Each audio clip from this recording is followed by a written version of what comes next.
Good evening, everyone. Thank you very much for coming out. This is the 42nd edition of Brain Candy. Very much appreciate you coming out on such a nice day, first nice day in forever, so very much appreciate it. That's right. Yeah. So just a couple of quick notes. The store is open throughout the duration of the event. So there's an intermission coming up after a few of the artists perform. If you find something, they are available to buy things. A couple of our artists brought merchandise. It's over here just past the cash register. Anthony has a mailing list. Anthony Retka is our musician. He has a mailing list, some bookmarks, business cards, and is that a donation? I think so. And then our visual artist, Anna, has some prints available of her paintings because the paintings are a little bigger than these bookshelves in real life. So the smaller versions of the prints are $15 and the larger are $25. First up, we're going to bring up our musician, Anthony Retka.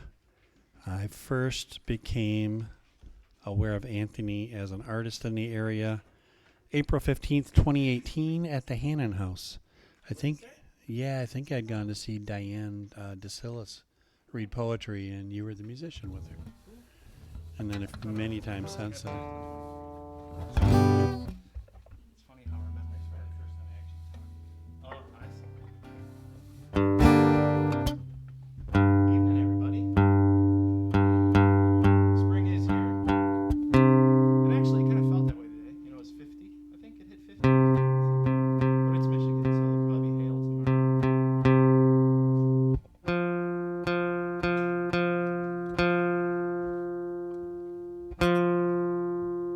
I'm excited to be here. I don't have a story. Well, I have stories to all my songs. I just don't have a comic story to them.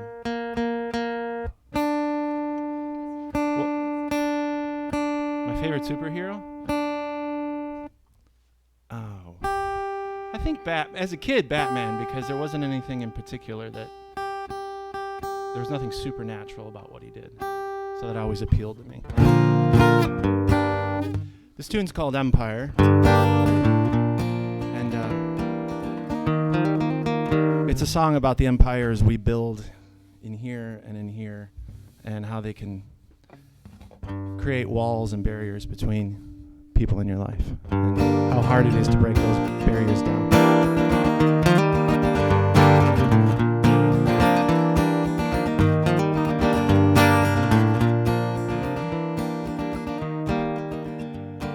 Been trying to relax.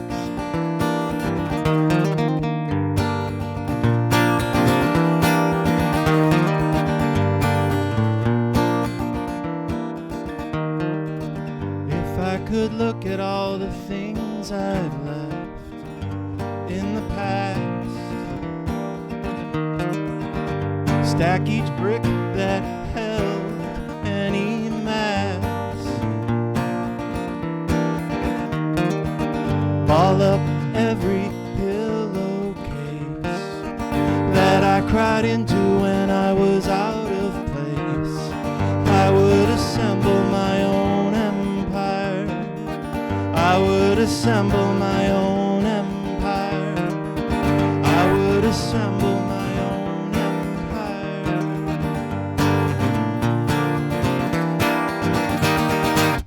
I've seen my flag waving high, nearly in the sky, nearly in the way of my side. It's burning bright. I burn my own empire down. I burn my own empire down. I burn my own empire down. I couldn't see myself too clear. Looked in the eyes of a broken mirror. Nothing came back at me. sea. I burn my own empire down. I burn my own empire down. I burn my own empire down. I wonder how I will die. I wonder if you'll cry. Maybe you'll be gone as well, tripping over everything we felt. I burn my own empire down. I burn my own empire down. I burn my own empire down. I burn my own empire down.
Thank you very much.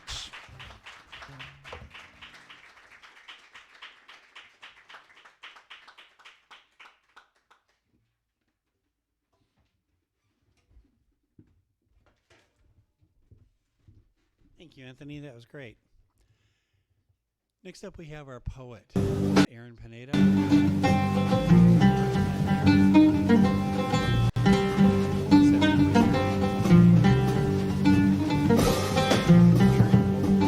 Kristen Lee had put together a group of people that were involved in the literary arena in the area, trying to get some, almost like this, cross help, I guess.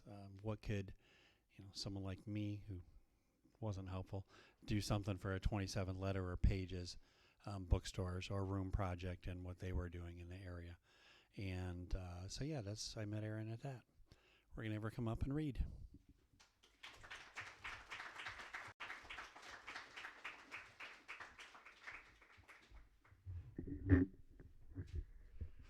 Thanks, everyone.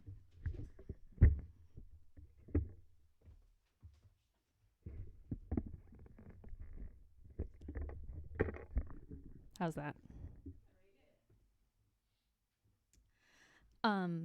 Dan asked us to share a comic story, so I also wanted to share it as a thank you to Green Brain, as a fellow book purveyor in a way. I'm just really thankful for the space that it holds for community, and their commitment to community and inclusiveness is really cool. And I think this comic speaks to that. Drew, I think, found it here, but it is a super cool comic and poetics combination. I think it's a project that Bianca Stone started, who's a poet that I really admire. So yeah, thank you. And then some more seasoned poets than myself suggested as a way to help calm nerves to share a poem. This is one that from another person, from Linda Jordan, who is a really wonderful poet here in Detroit, and it seemed fitting with spring. So this is Magnolia by Linda Jordan. Magnolia flowers, cups of light, savor the sun, take a supple sip before you succumb to the will of the wind, before gravity grounds you, sing.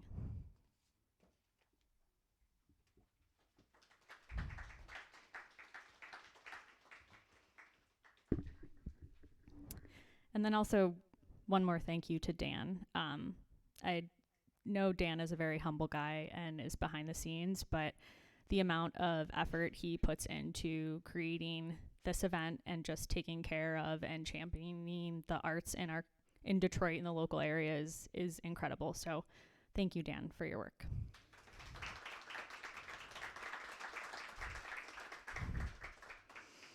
All right. These first 3 poems are a series of poems written about bodies of water. Wave poem Waimanalo. The mechanical rock tumbler gifted to me for Christmas, somewhere between my 5th and 11th birthdays, is black and cylindrical and still churning on a shelf in my father's basement. It works like this. Water plus sand plus time creates shine.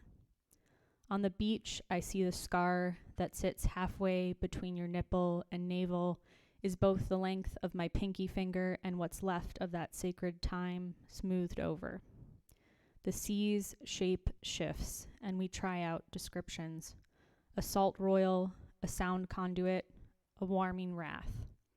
When I dive into the wave, my ask is this: send me. Over, over, over. I want the sharp edges of my soul shorn off.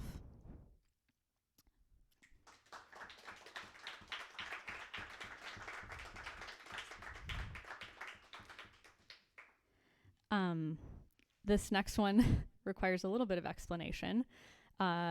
Drew's mom told this campfire story about the origin of the name of Lake Tahoe. And it had to do with these 2 younger brothers named Tartanian and Homer that, speaking, I think, to Drew and his mischievous older brother Lawrence, would potentially sneak off. And so in this story, Tartanian and Homer sneak off while they're at Lake Tahoe. And she's telling the story while they're visiting Lake Tahoe as a family. And then they go missing basically, and the parents or the mom or whoever is out on the lake just yelling for Tartanian, Homer, Tahoe. So that's where their made up story of the name came from. But in reality, like many endonyms and exonyms, they're just silly. This poem is Wave Poem Da'oaga, or Lake Tahoe's Edge, which comes from a mispronunciation of the Washoe, which is the indigenous peoples of that area, their word Da'o, which just means the lake. There is a phenomenon that is the unreachable blue of horizons, of water's depths. I try over and over to use its metaphor about my sister, about my mother, about how close we can ever get to knowing each other. Soulknit says to give up the striving, but I like my desires defiant. Danny and Glenn dive off the boulders with me. The void calls. It beckons down, down, down, and I oblige. Pull, kick, glide. Pull, kick, glide. Futility is the capacity of my lungs versus liquid scattering light. My lover's family folktale invents another origin, 2 missing namesakes of this shore. I choose to be full-throated and full-hearted, calling out forever like the searching parent. I can never remember if she finds them in the deep blue, in the far, the perfect hue. Don't ever mistake our gentleness as weakness.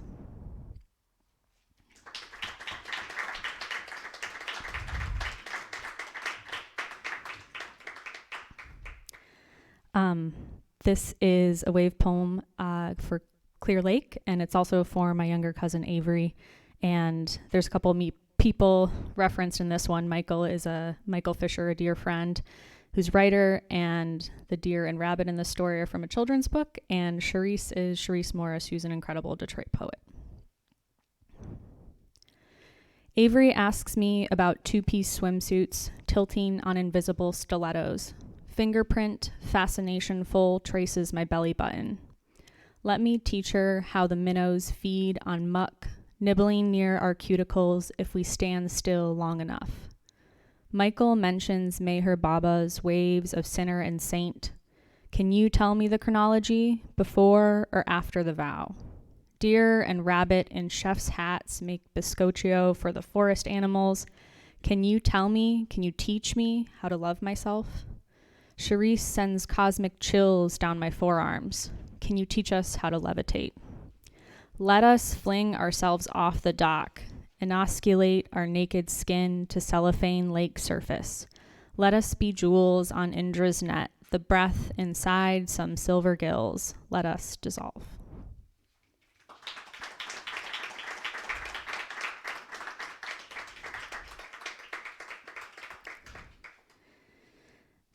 This next one's etymology. Why is moon's light a beam and sun's a ray? Do syllables slip like pebbles into our pockets as children, picking up wonderment, naming, stones? My aunt slipped snails into her mouth, stuck a foot into a concrete step, announced her daughter's arrival. 3 generations have stepped into the same grooves. Are we setting sail on the ship of Theseus, carrying our grandfather's axe? I yearned my whole short life for my body to grow into her imprint. One summer, my foot just too long, toes scrunching up to align sole to sole, heel curve landing slightly closer to arch. Camus saw Sisyphus building meaning from boulders against a backdrop of meaninglessness. Is naming what keeps us living? All the stones we fill our pockets with, do we weigh ourselves down with words?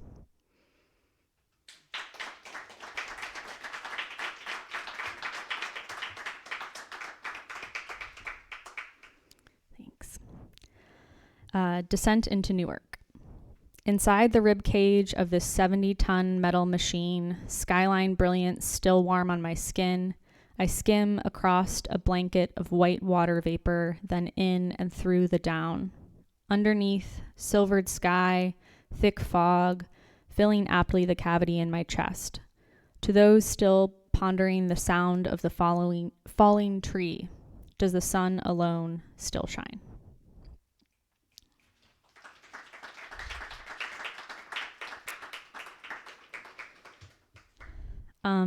These next 2 are for Drew. I don't know if you've heard this one yet, who is my spouse and my best friend. So. Thanks. Card poem for Drew. Your hand sits curled, dipped in the cup holder like one of those tiny manicurist's bowls. I palm your forehead, tilting chin away from chest. I know the look you will have when your eyes blink open, a smile that takes a stupid second to arrive. We drive on.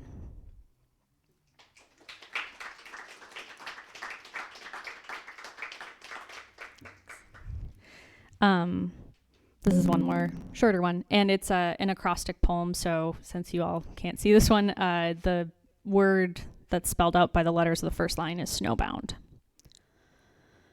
Subdivide the world from macro to micro, neatly parse the natural until obviousness falls away into awe, into wonder, into boundless optimism for the phenomenon of living. Under a branch shook free of snow by raven, no, was it crow? Sky denizens dusting our heads to open our hearts.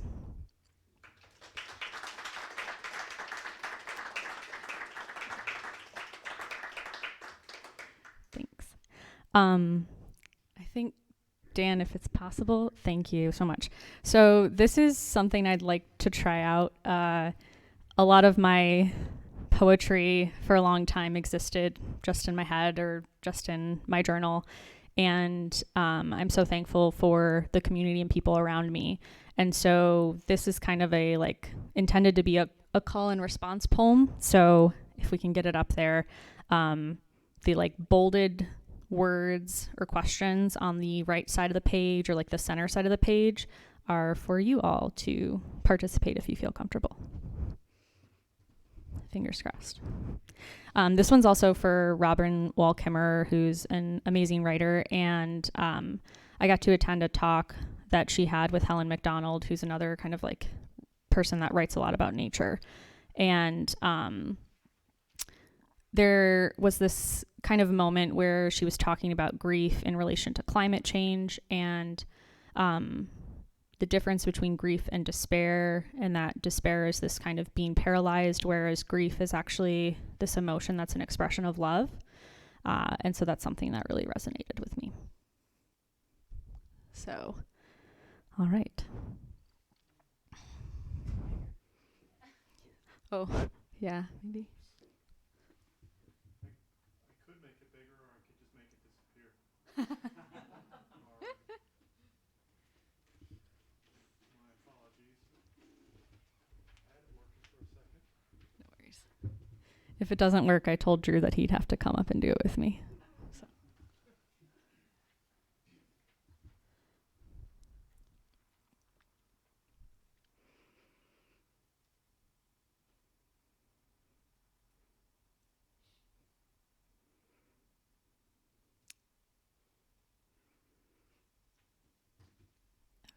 Cool. I don't know if you want to like zoom in and then just scroll down as we read. Does that work? Okay. Yeah, so. Sorry. Yeah. The bolded words on the right side. Okay. We'll do our best. Thanks for making this with me. Poem is called Would You Like to Dance With Me? For Robin Wall Kimmerer. Would you like to dance with me at the apocalypse ball? Yes, here, amongst the roots and leaves, beneath the sprouts of refugee trees. Yes, now, below Mother Moon who still pulls the tides. We can wear our plaid-patched pants and linen shirts, our silken scarves and walk-worn shoes, dandelion crowns and colorful tattoos. To grief, to grief, our dear old friend, here, here. That's okay. Here, here, everyone. Oh, wait. Yeah. Catherine's looping strings and warbled poetry. Tonight we'll move our souls in the Toro Toro, two-step, boogie woogie, spin, swing, salsa shake, pop, lock, and drop. To whoop and holler, cry it out. To wear our hearts on our sleeves, to not bitter on the vine and die for want of impossible things.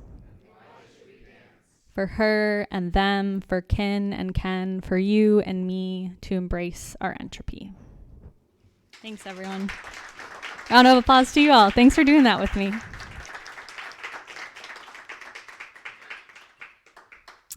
All right, one last one. This is called Dear Detroit.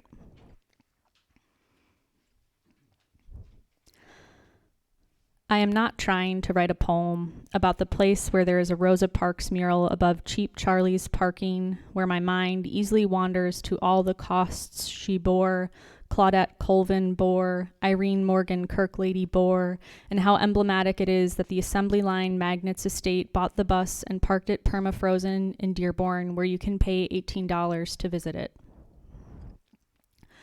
I am not trying to write a poem about the place where the deodorant at CVS is under lock and key, and so is the knowledge in the library branch across the street, which closed in the year we all learned to wash our hands like nurses, scrubbing into surgery some wringing of hands we must perform in perpetuity.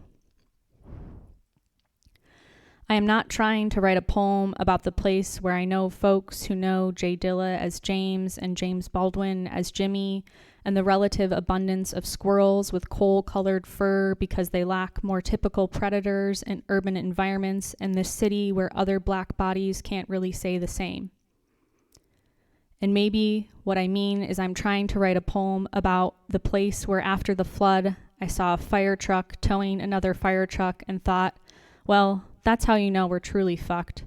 But also my friend talks about treating the perpetually changing traffic cone configuration around the manhole cover that's been missing at the intersection outside her house for going on 5 months as a public art installation. I'm trying to write a poem about a place that we call a big small town, or the smallest big town, like the same paradox I use for my sister, who is taller than me but also younger, my big small sis or small big sis, we banter back and forth. I'm trying to write a poem about a place where the sky sets on a spring night in pale peach and I am awash in joy while walking my dog whose toffee fur is her namesake and this city seems to knock you on your ass then carry you on its back. I'm trying and failing to write a poem about a place where the culture of whiteness is forgetting, and that's part of my lineage and legacy. I'm trying and failing, and I'll keep trying to write a poem about a city that's like every other city, and that politicians like to talk about problems when they mean things we want to change but haven't, or issues when they mean things we want to change but can't.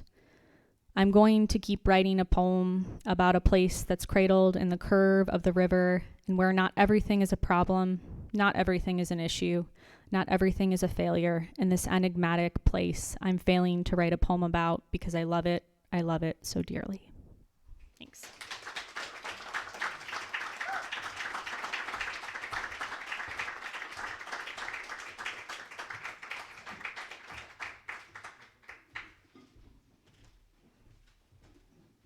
Thank you very much, Erin. Just so everyone knows, this is Erin's first public reading, which...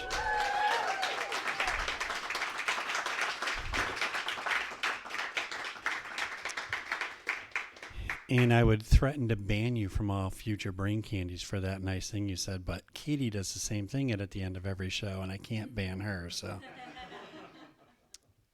Next up, we have our prose writer, Drew Pineda, who the first time I met him was October 19th, 2019, just a few weeks after meeting Erin, as they were running a pop-up book store at the Eastside Reading Series. And talked to both of them for a little bit after that and found that their plans were to take the pop-up bookstore into full-size bookstore, and thought, oh, these poor kids. Fortunately, they did not have the same thought process and are the co-owners with another couple of 27th Letter Books, which, if you're not familiar, down Michigan Avenue this way to 24th Street? 25th. Wonderful store. It's a nice indie store. Great kid section, great fiction section, nonfiction, cookbooks, poetry, and they're all four of them are very well.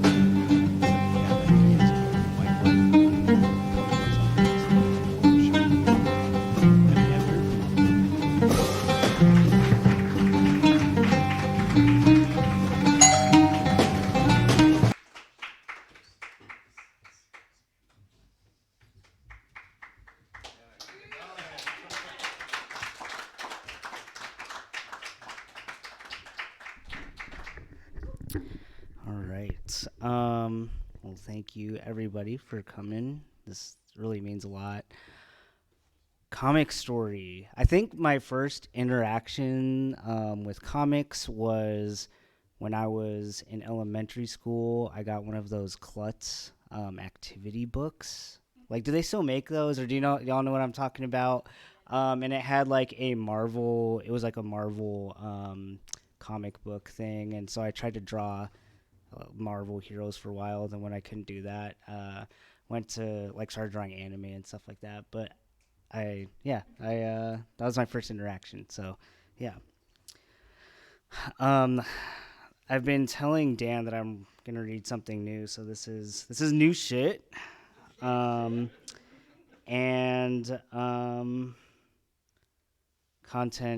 warning type stuff. There's like self-harm, so just want folks to be aware of that if you're kind of sensitive. And then the other thing that I would ask too is if I think we're streaming right now, which is cool. But like videos, because there's some things that I haven't really cleared with some folks in this, so just don't post them. But pictures are cool and whatever. So this is called Words for Ghosts.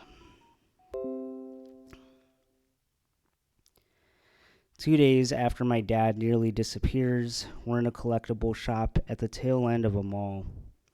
He points to figurines and display cases as if there aren't open wounds beneath his jacket sleeves. If you're listening to this at night, there are ghosts with you. If a poster or picture should slip from the wall, do not be alarmed. It's just the ancestors. I suppose Western notions of mortality tend to elicit a degree of anxiety.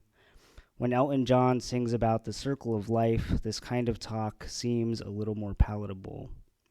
So I hope these words aren't discomforting. The calculus that bends comfort towards the condition of erasure isn't any less convoluted than a kind of digging, probing the surface with 2 fingers as if to check the soil for moisture. Vincent Chin was Vincent Chin before he was a plaque on Woodward.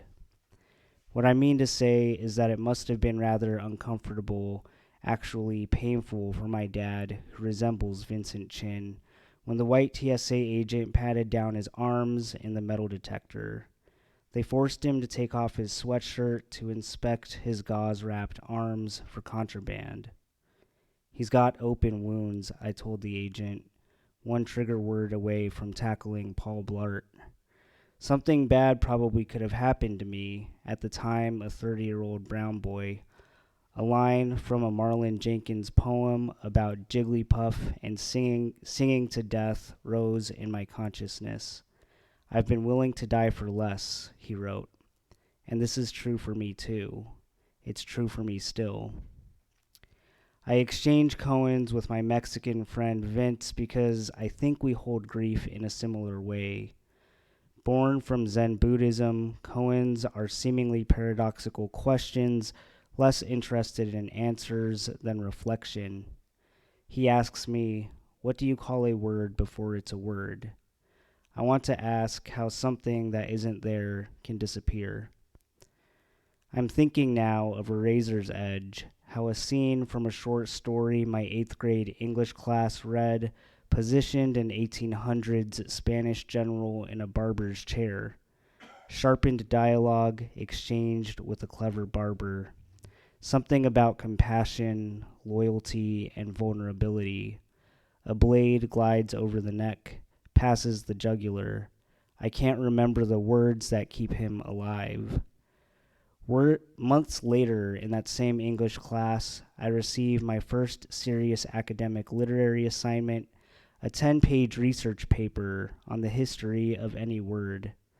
I'm supposed to pull research from a variety of sources, like the Bible, Shakespeare, and other canonical works.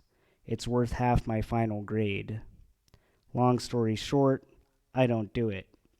My parents never find out because I disappear in the excitement of my brother's high school graduation and his send-off to basic training. Like my dad, my brother joins the Air Force, and 4 years after him, I do as well. I can still hear my dad's voice echoing our family's values, duty to God and duty to country. After 8th grade, about a decade passes until it doesn't make sense for me. By that time, if I'm not brain dead, I'm exhausted. I wonder if my dad ever felt the same way when I'd watch him get ready for work when I was a kid. I'd see him shave in the post-shower steam, gold crucifix draped around his bark-toned neck. I wonder how much of me he sees in him, the way my family and friends say I inherited his cheekbones and mannerisms. But here I am again, looking in the mirror, and again a razor, and again a barber's chair. I'm getting a haircut in Howell, Michigan, my first since leaving the military. A brown body in a black chair blown in from who knows where. I want to reconstruct my life around words, storytelling, and cultivate community wherever I may. I'm patching together my identities, and as the weight of reference lifts, I'm even more aware of what people see in me. 5'2", racially ambiguous, could be Mexican, could be Chinese. I spot a MAGA hat hanging from a peg next to a mirror. An Asian man walks in. That makes 2 of us in this shop. Speaking to the room, we talk about the February cold. I just got here, I say. I'm staying with family while I'm trying to open, a bookstore. Yes, the internet. Yes, Amazon. I hadn't considered that. The Asian guy starts sweeping, and he greets everyone seated around the room, and he takes their jackets. He's upbeat, jovial, jokey. He doesn't cut hair, doesn't grab any clippers. He leans on a push broom, appears more comfortable in the corner. On my way out, he urges me to come back. He laughs. This is the only place they cut Asian people hair. Ha ha. Another koan for Vince. What's lighter than a strand of hair? What do you call a mirror that isn't a mirror? Perhaps this was an example of extreme code switching. I'm not unfamiliar with the bits of identity lost in the friction of assimilation. When I think of my own ancestry, it isn't any stretch of rationality for the Filipino side of my Filipino-American identity to understand why my dad's accent vanished. Especially when white Americans say things to me, including, but not limited to, look to your left. No, your other left. I can't say your last name, so I'm just going to call you Pinata. This isn't how they do teriyaki chicken where I'm from. How is this white author supposed to write about the mental health challenges of people of color when he's white? What I'm trying to say is that there is a negative logic, one of deference that takes root in the distance between me and the blonde mechanic while I'm trying to get my car fixed. It's a parasite that harbors doubt and ends in self-sabotage. It's the difference between going to a mechanic in the suburbs and going to the mechanic on Livernois. In one place, they ask without asking if what I really want done to my vehicle is what I really want done to my vehicle. In the other, they offer to be accomplices in insurance fraud and at least will be in it together. What to make of this blank space? Filipino-American psychologist Kevin Nadal describes this as death by 1,000 paper cuts. His research on microaggressions is a thread to pull, concepts like the model minority another, and while the release of movies like Shang-Chi and Crazy Rich Asians in some way contribute to this unraveling, the language of representation feels like credit cards white Americans swipe to pay the bill. As if we forgot, in March 2021, 6 Asian women were gunned down by a white man in Atlanta. Or not long before that, Filipino Navy veteran Angelo Quinto was choked to death by a white cop in the midst of a mental health crisis in front of his mother. Angelo Quinto looked like any of my cousins. Vincent Chin looked like my dad. I called the cops across the country to perform a wellness check on my dad when he'd fallen silent. What would they have done to a brown man with a knife? Zora Neale Hurston offers, if you are silent about your pain, they'll kill you and say you enjoyed it. I'm pretty sure most, if not all, of the Filipinos I know are depressed. Sometimes I think that the most devastating effect of colonization is that they'll convince you to do the bidding yourself. What do you call a mirror when it isn't a mirror? In the poem in which the white woman on my thesis defense asks me about witness, Noor Hindi writes, 1. And what does it mean to witness yourself on television dying? I mean to talk about the intersection between a knife and the flip side of a mirror. 2. Might we define this as a collective trauma? Whose trauma? 3. When you speak to your father about the politics surrounding witness, does he move beyond geography? Whose geography? Noor's poem makes me think of semantic satiation, the phenomenon of repeating words until they turn into mush. How who becomes an airy note pushed through the diaphragm. It becomes a word devoid of context, a sound without memory. In what are almost my dad's final moments, he scribbles notes to family members. I want to pull up a seat at the small IKEA dining set. The picture of Nico, his smiling 1-year-old grandson, hangs on the wall behind us. I want to ask, again, about our family's values. Duty to whom? Whose God? Whose country? This place that's failed you. He leaves me a letter written in a depressive haze, his terminal logic struggling to find words to say. But what meaning in America can we find? What monuments can we point to that aren't behind a layer of glass? Oh, thanks.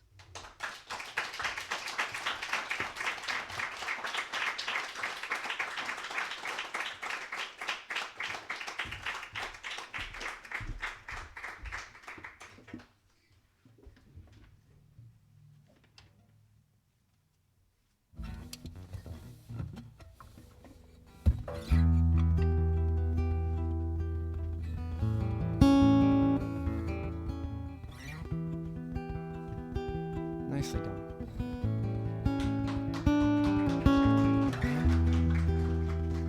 I tell you right now, if that was my first time, Erin, I'd be freaked out.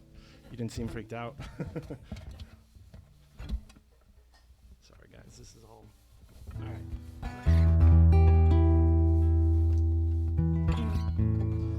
This tune's about our country and how divided we all are. And I know it's a bit of a cliche, but it was already happening for a while. And then the pandemic came and it seemed to intensify things. And I know I've experienced it with a lot of friends and a lot of family. And so I wrote this tune. It's called Hot Air Balloon. And can we have a big round of applause for Dan and Katie?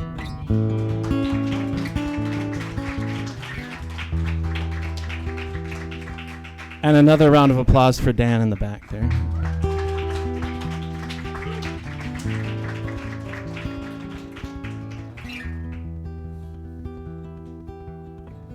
All right, now I'm done talking.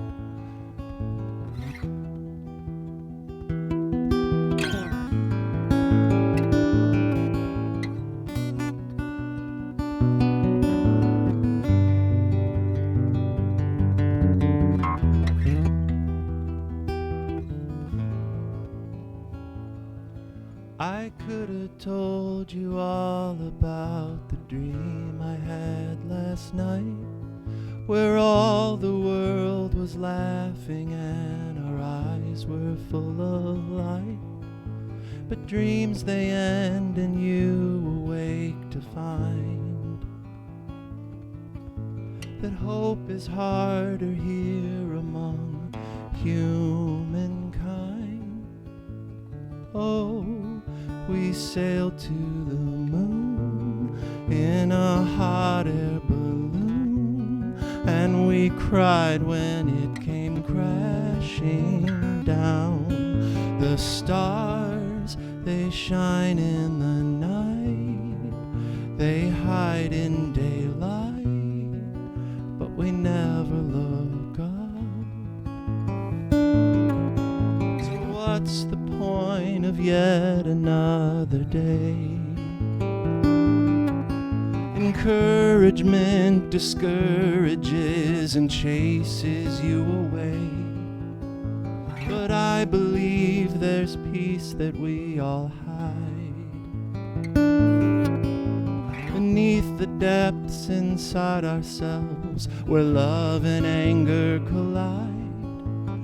Oh, we sailed to the moon in a hot air balloon, and we cried when it came crashing down. The stars, they shine in the night, they hide in daylight, but we never look up. Centuries go on and we kill, place a victory flag upon the hill. And I know the battle rages inside of each individual, so full of pride. So happiness is tearing at the seams, and liberty and majesty are tested in our dreams. But we can find a way to return to the better nature in ourselves, where love is what we earn. Oh, we sailed to the moon in a hot air balloon, and we cried when it came crashing down. The stars, they shine in the night, they hide in daylight, but we never look up.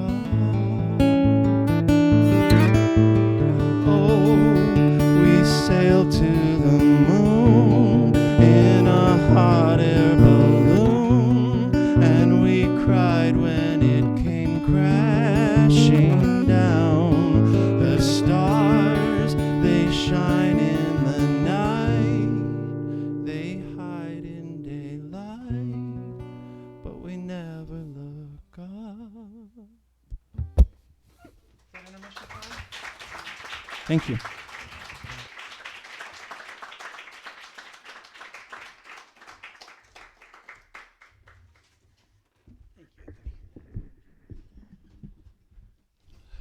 Thank you, Drew. Thank you, Anthony.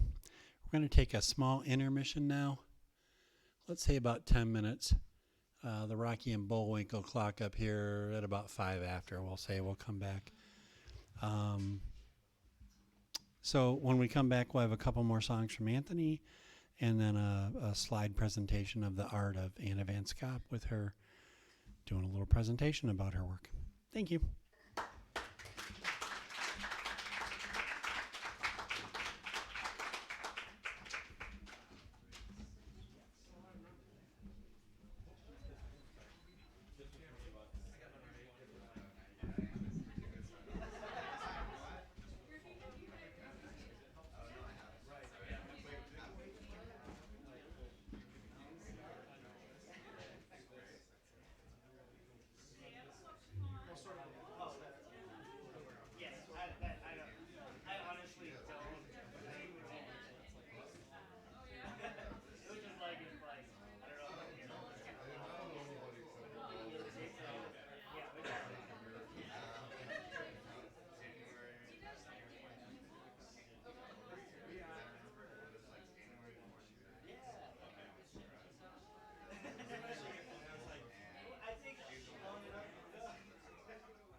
Thanks everyone for sticking around and sitting. We're going to have Anthony come up, do another song, and then we'll bring up our visual artist after that.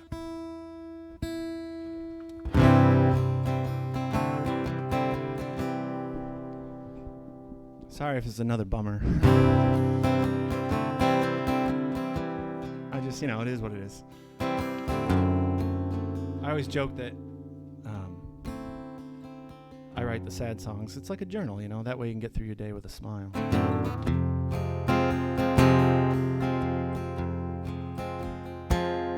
I worked doing outreach downtown, and there was this one guy that I once talked to quite often at the church. And, he was in his own world, suffered from mental illness and self-medicated it. And once in a while, though, he and I'd be talking, and he'd say, you know, I've got this moment of clarity here, and I just want to let you know that I'm lonely, and I need help, and I'm afraid. And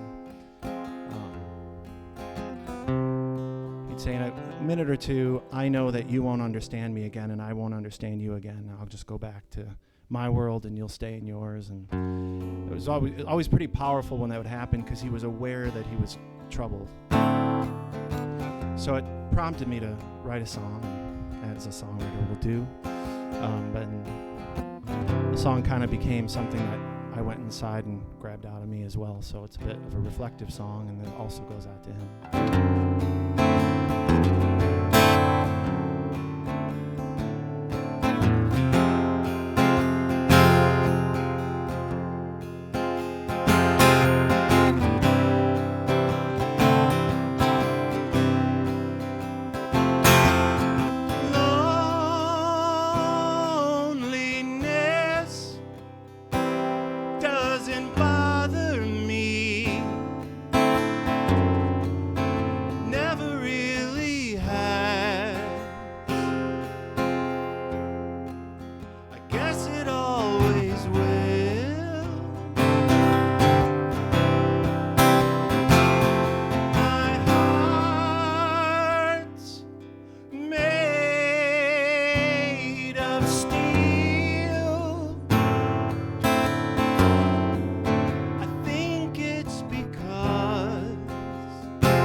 Gift I see,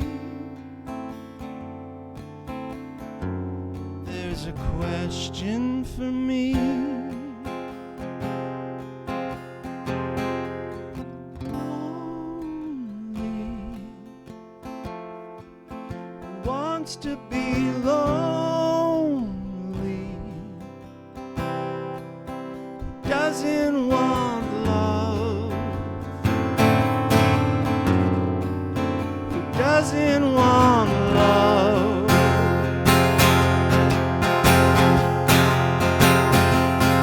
I could give the world every piece of myself,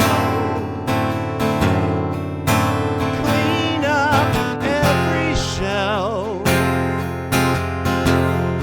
I could dust every corner,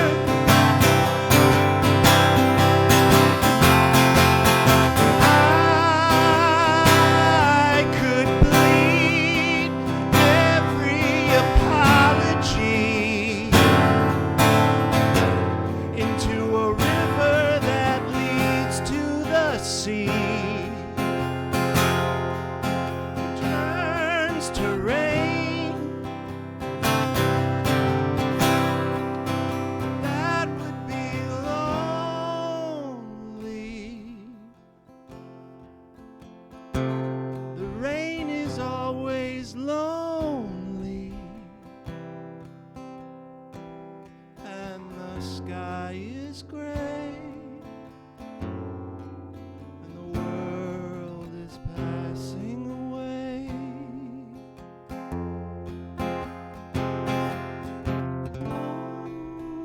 Lonely,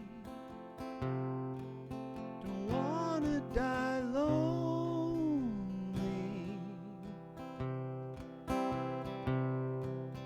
Child might be a gift to me.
Thank you very much, Anthony.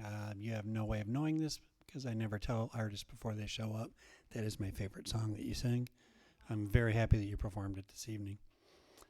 Next up, we have Anna van Schaap, our visual artist. First became aware of Anna and her work February 22nd, 2020.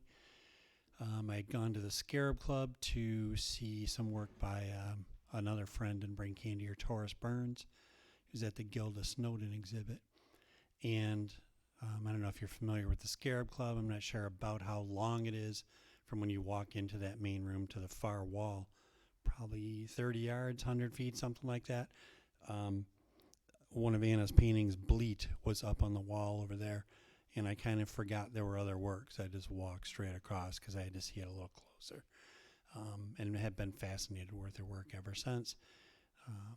So yeah, if you get a chance to see it up close, definitely do. Like I said, some of the paintings are 10 by 6 maybe. They're monstrous, and really interesting to see up close, although this is going to be wonderful as well. So Anna.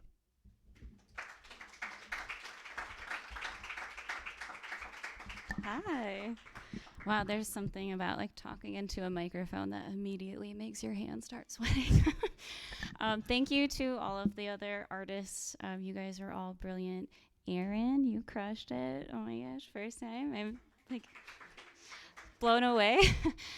Everybody, thank you so much. To Dan especially, I really actually don't know how to convey how appreciative I am of you. I just want to embarrass you for a second. I'm sorry. It's been a really, really unbelievably hard year for me. In the fall, I actually lost my, at the end of the summer, I lost my grandmother. And then 6 weeks after that, I lost my father. And Dan and I had been corresponding over art things, and he had come to a couple shows, and I had a solo show not that long ago. So we talked about art back and forth here and there, but having experienced his own loss when he found out what I was going through, like really took a lot of time to reach out, to check in, to just offer a lot of sympathy and a place for grief in an unbelievably compassionate way. So I hope you guys know what an incredibly special individual he is.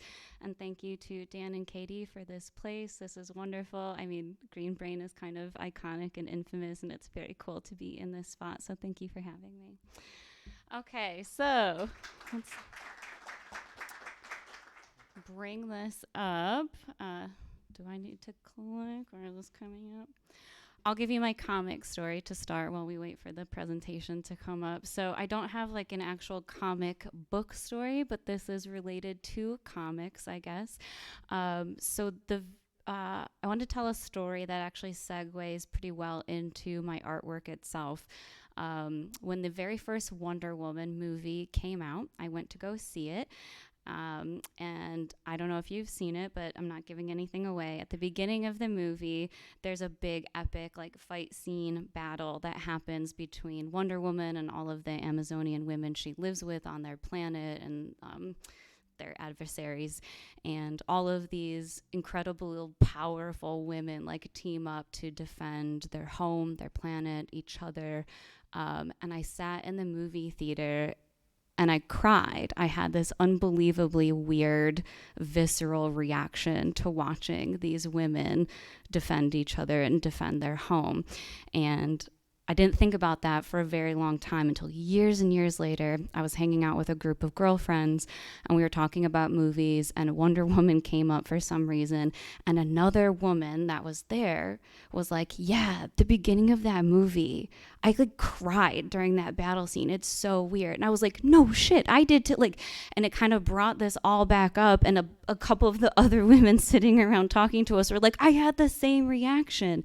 And it was unbelievable because it hit me like a tidal wave that the whole reason I was experiencing this reaction to watching it is because in all of my life, and I'm in my mid-30s, all of my life I had never seen that before. I'd never seen a group of powerful, strong women defend each other and defend their home together in solidarity.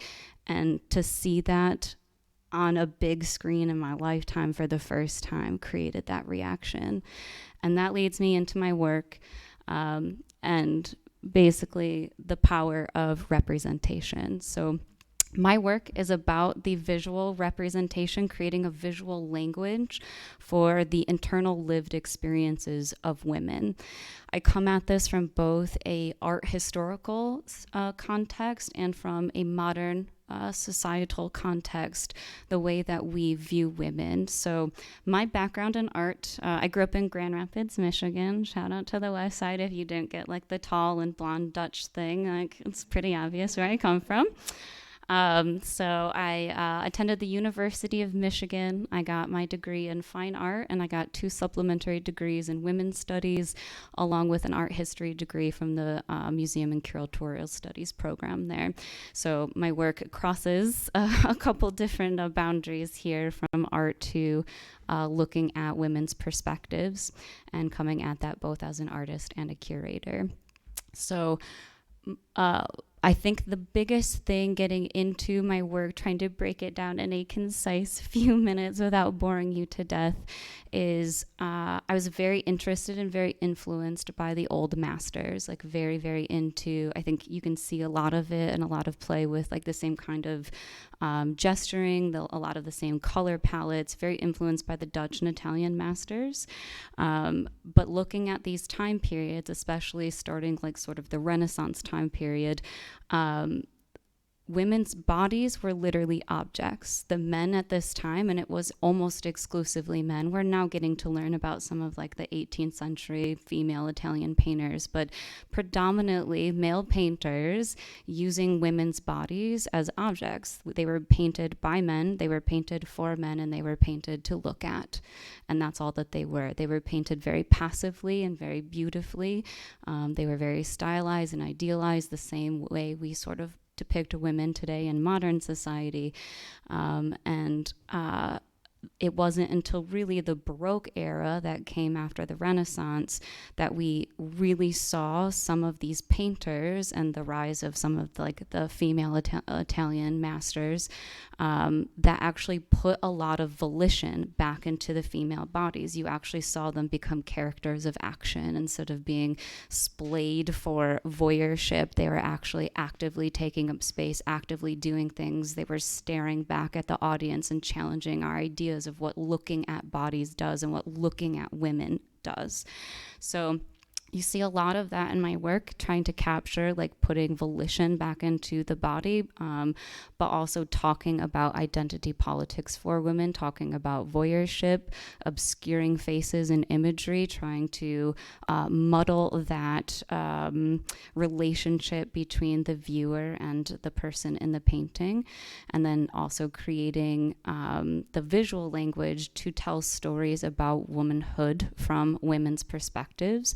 Each of the women that I work with when painting has their own story to tell and has blessed me and honored me with their story, their background. So I try to bring what they have experienced into the work as well, talking about our lived experiences, talking about our traumas, and making space for what we actually have lived through as women. I can't tell you the amount of times I've walked into galleries and thought, like, these are nice paintings, these are pretty paintings, but these are paintings of women made by men, and it's very clear to me. These aren't paintings coming from a woman, but it's paintings depicting women, and there is a difference. So it also, in that way, I guess I would say a lot of the destruction that you see in these paintings is also about how we internalize that, how we internalize our objectification, how we internalize our infantilization, how we internalize the way that we are viewed, and society's valuation of us as inherently tied, our values being inherently tied to our bodies and what we look like. So one thing that's actually really important to know about my work that you don't get to know, and when you're just looking straight at it, is that all of the figures that are in the paintings are actually completely and fully rendered before these layers come about. And that's sort of really one of the interesting things of the changing of the times. I am old enough that like Instagram became a part of, my world maybe 5, 6, 7 years into my career and having to learn how to use that, where we actually as artists got to show more of the process of creating our work. So in a lot of ways, I'm very grateful to social media because it allowed me to bring people into what I was doing and how I was making it instead of just the final project or product. But yeah, so all of the figures are rendered completely, and then the final act is what I call the gooping. For me, the gooping is a lot of things. Like I talked about, it is sort of that visual representation of those layers of degradation, of the layers, putting layers physically between the viewer, the voyeur, and the body itself. It's also about how we internalize all of these horrible things and the ways that we are valued in modern and historical society. But it's also, for me specifically, in the act of doing it, about perfection. As a young girl growing up, like completely internalized the necessity to be perfect. Be the perfect daughter, get the perfect grades, be the perfect athlete, be captain, it was everything to be perfect, to just be worthy, because being a woman, being a person wasn't enough. Like I wasn't granted the same opportunities if I wasn't doing it perfectly. And going into my art career, the beginning of my career, looking at those paintings, they didn't have these layers. It was all just these very highly, like skillfully rendered portraits. Because I thought in order to play in the big leagues, in order to be a, recognized fine artist, I had to do it perfectly, because for a woman in the field of arts, which is overwhelmingly dominated by men, the higher up you go, I didn't have any wiggle room. I had to prove that I deserved to be there, that I had the talent to be there. And I was too afraid to be authentic. And so I came at it from this perspective of being perfect instead. So this is about the necessity to be authentic. This is about the necessity to say fuck it to the idea that we as women have to be perfect, that we have to represent ourselves perfectly, that we are not multifaceted, that we can fit into the boxes prescribed to us. So this is how I do that. This is how I eradicate that necessity within myself to be perfect. And I'll be very honest, the first painting I ever did this to, I got shit-faced drunk to do it, because it is terrifying to halfway destroy something you have spent months on and painting. So this is just a broader view of some of the pieces from this series and the way I approach it. A lot of it you'll see, these three especially, you see that repeating red cape, and this again goes back to and sort of references the old Dutch and Italian masters that sort of signified these people of importance with specific kinds of drapery. I was actually interestingly talking enough to Anthony before about the color patterns and things that signified important people and denoted significance. So that's where that crimson comes in. But one thing I wanted to note in a lot of the work is also the hands. So you'll see hands feature really prominently in a lot of my pieces, because as women, we are almost all hand talkers. You see me doing it right now, right? What happens, where that comes from is this feeling that we need to emphasize what we're saying. So really at the root of it is this belief of what I have to say is not important enough for you to listen. So I'm going to emphasize it like this. So that's why you see an astronomical amount of women compared to men hand talking. So that's one of the reasons why you see a lot of hands, is kind of a nod to that. But also it's about the subversive ways that women learn to communicate in a world where we are overtly silenced, where our we now live in a world where our actual bodily autonomy has been stripped from us. So saying those things aren't happening is just unrealistic. Women are being silenced, our lived experiences are not getting platformed, we're not able to talk about it, and that's why these things are continuously happening. So the hands are a nod to the ways that women learn to subversively communicate in a world where we really can't. We have body language, hands, literally have an entire language in and of themselves via sign language. So it's about subversive languages that are very inherent to the ways women specifically communicate with each other. Yeah, so these are a couple, especially this hyena piece. This is she's a big crowd pleaser. She's a little over 7 feet, so yeah, I don't know, about like that. The hyenas are actually life size. I have a picture like standing next to them, and my hand basically like comes up to the hyena head. So hyenas and a couple of the other animals you'll see in my work over and over. I also use a lot of symbolism to talk about specific things in relation to femme representation. And hyenas, for me, they're my absolute favorite animal in the world. If you don't know anything about hyenas, go home and Google them. They are a wild animal. I am telling you, they are strange, but magnificent. So I've actually given an entire talk, so I went on an incredible diatribe about hyenas, and then like 20 minutes into it was like, I'm so sorry, I think I've mentioned like hyena faux penis like 4 times and I'm done now. But yeah, hyenas are they're a very wild and cool animal, but in summation, they are one of the only apex predators on the planet that lives in a completely matriarchal society, where the lowest hyena female is actually still higher than the hyena male in the clan. But what's really interesting about hyenas is their communication via each, basically like the clan and its ability to communicate is like ranked, actually it scores higher on certain animalistic tests that we, of course, as humans run on them, higher than like chimpanzees. So they have this like incredibly intricate form of communications with each other. And because of that, they are the most successful apex predator, land predator.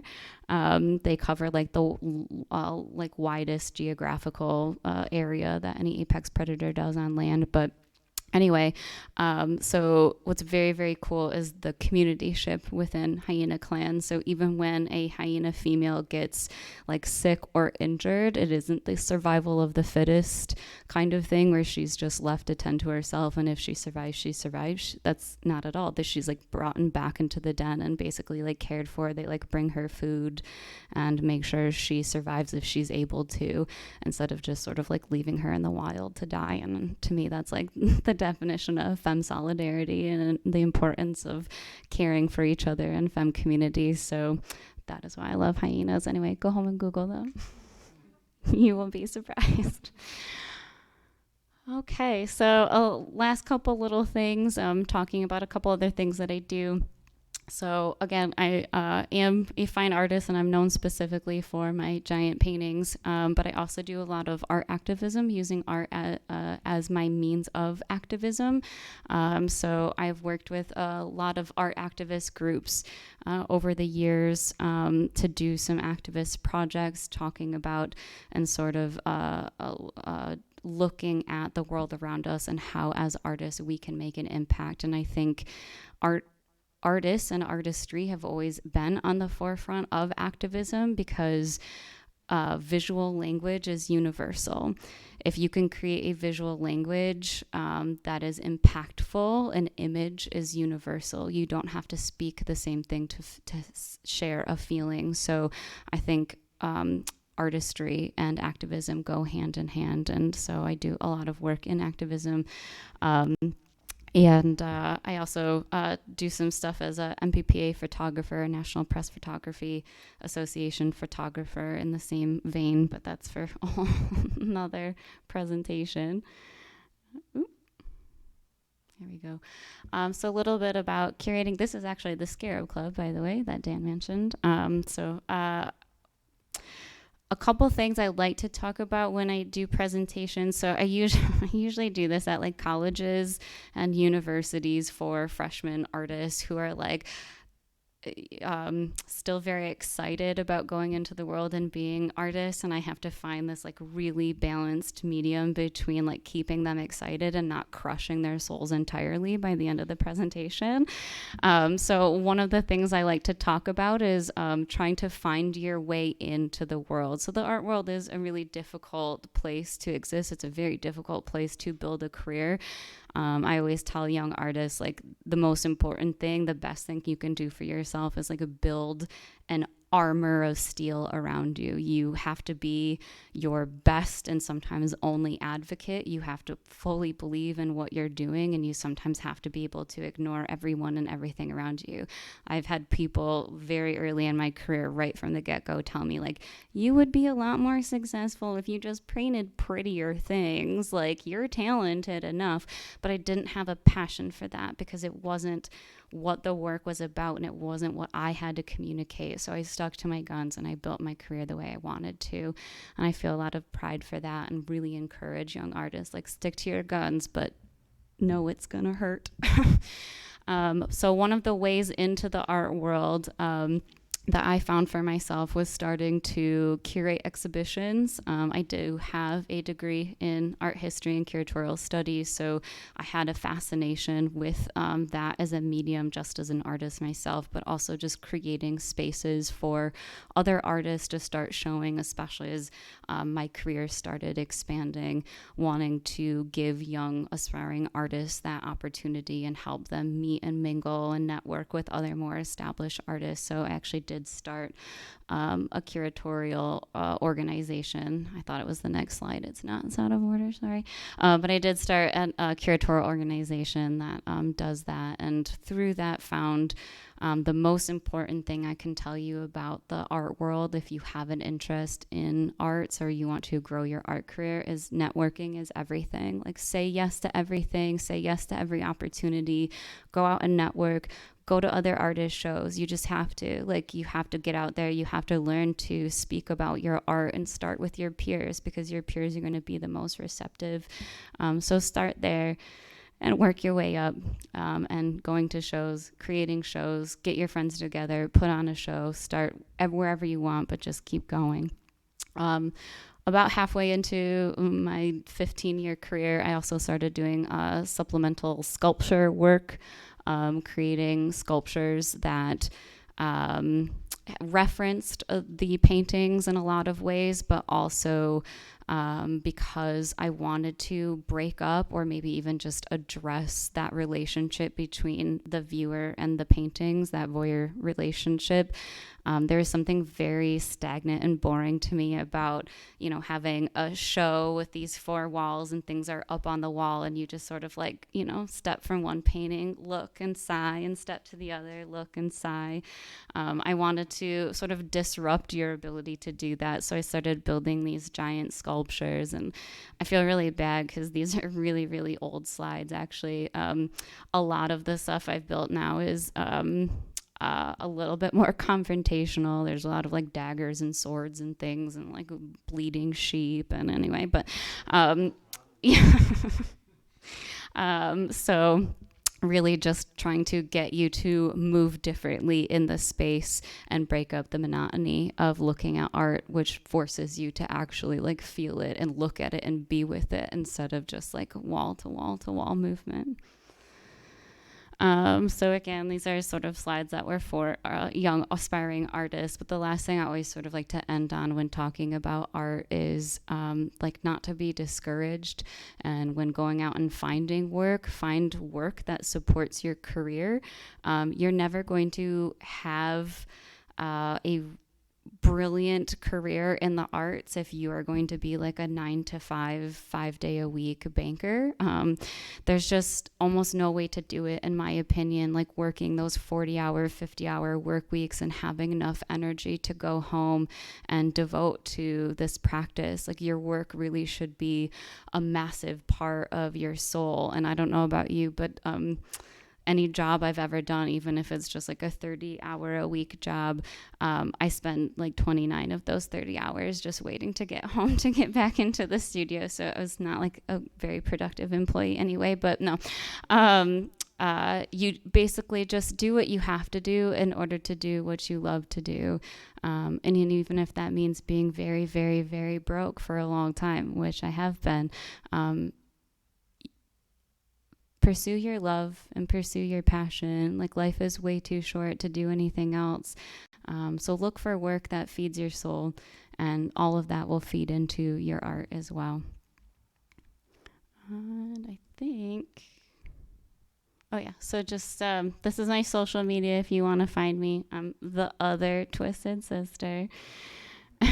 And then again, just for artists out there aspiring to grow their careers, like just get out, network, share, join artist groups, start artist groups, curate exhibitions, work with each other, talk to other artists. You'd be surprised how many times, like, as a young artist, I was so terrified to reach out and talk to professional, established artists who I idealized.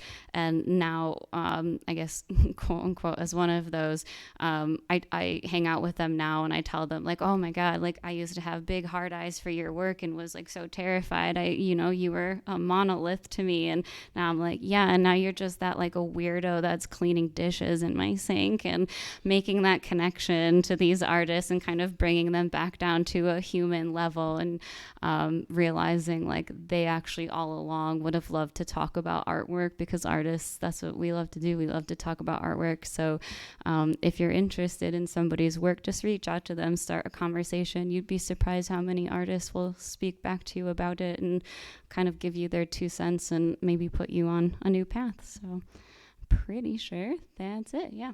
Thank you.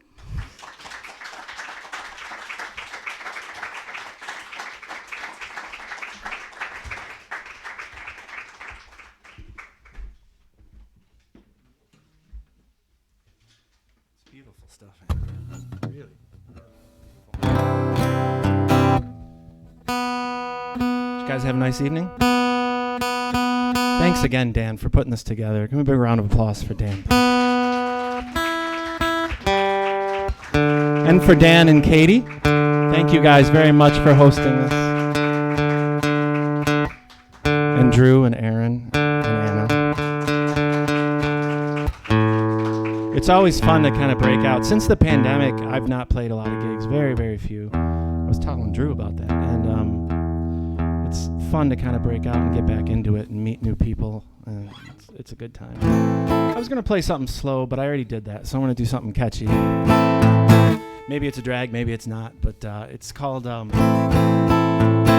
the Humans, and it's a conversation between the citizen and the career politician, and goes like this. Enjoy your evening, everybody. There's nothing to say, you've got it made. Life to you is just a big parade. You think you're better than me or the rest of us. Well, that's a topic that I'd like to discuss. It's so brief, so complete. You speak your mind, you think you got me beat. Well, I speak the truth and I'm no longer quiet. Well, I'd rather we declared a riot. Well, I guess it's alright to live inside a box. It's where I've always been, with all the ticking clocks and all the humans who never became what they were supposed to. And isn't that a shame?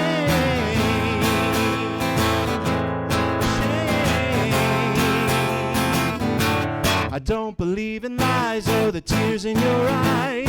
If we continue, it'll be our demise. I know it can be hard to say what you mean, considering all that you've had to scheme. What's in your head? Why can't you sleep?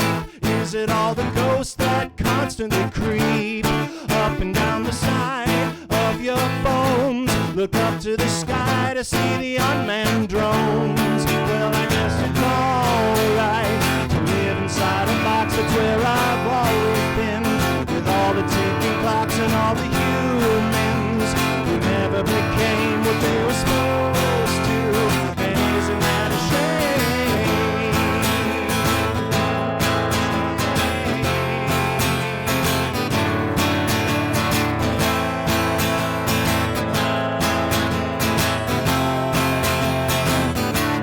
What if I could see inside of you? I don't think I'd like that point of view. I've measured the corners of the walls that you've built. They're no longer level, they've begun to tilt. Well, I guess it's alright to live inside a box. It's where I've always been, with all the ticking clocks and all the humans who never became what they were supposed to. Isn't that a shame?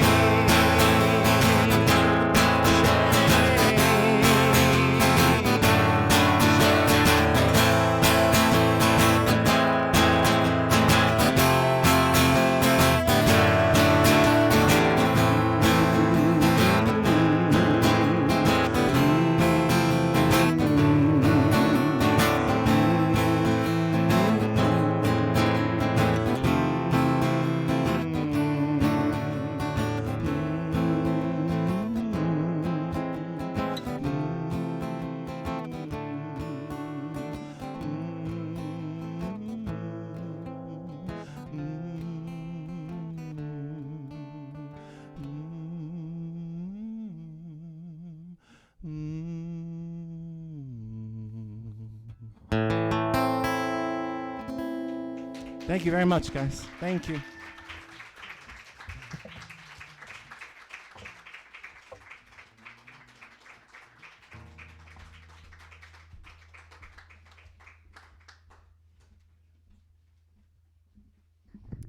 Thank you, Anthony. Thank you, Anna. So if you have a flyer on the seat that you're on, we can look next month. We do this the third Monday of every month for anyone who's new. Next month, our musician's going to be Taj Matuzak, the lead singer of Beauville, so bring a little bit of a country flair to the show. Our visual artist is Elizabeth Schmuel. She makes her own ink and then has started to paint with that ink. So I think this time, we've had her before discussing the making of ink. She's actually going to come discuss her paintings next month. Prose, we've got Ian Singleton. Poetry, we're going to have John Freeman, and then a bonus poet, Terry Blackhawk, former Detroiter, is coming back into town. She's got a new book coming out, so we added her to the roster as well. On the back, there's also upcoming area events or brain candy or news. So anyone mentioned on this is someone who has done a brain candy or will do brain candy in the future. Between some of the gallery showings that are coming up, and then some, I don't know, yeah, there's a couple of readings, and then this is usually dominated by music. Opening the door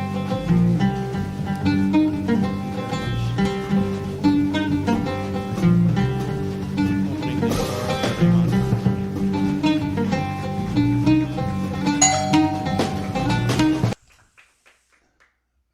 It'd be nice if I could read my own writing. Thank you very much to the four artists. Really appreciate you sharing your time and talents with us. Thank you for the crowd that showed up, the non-artists. Without you folks, there's 7 of us in the building every month, the 4 artists, me and Dan and Katie. So really appreciate your coming out and supporting this event month after month. If you are an artist and you've not talked to me in the past and you'd be interested in doing a brain candy, either talk to me afterwards. If you're like the stereotypical artist who's awkward in conversations, I promise you'll be the least awkward in the conversation. If I'm busy or you just aren't up to chatting, there's a notebook over here with a pen. There's a brain candy email list. Just jot down your name, email, and what art you perform. I'll follow up. Again, I can't read. Oh, merchandise. So again, Anna has some prints over here. The small ones are $15, larger ones are $25. And Anthony has an email list and some other things over there as well. Drew and Erin do not have anything to sell at this time, aside from a stock of about 5,000 books down at their store, which is open every day of the week. No, you guys are closed. Okay.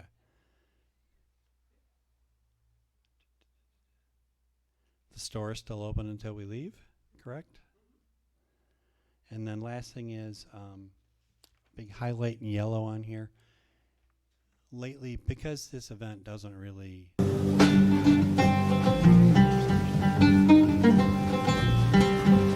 try to go down the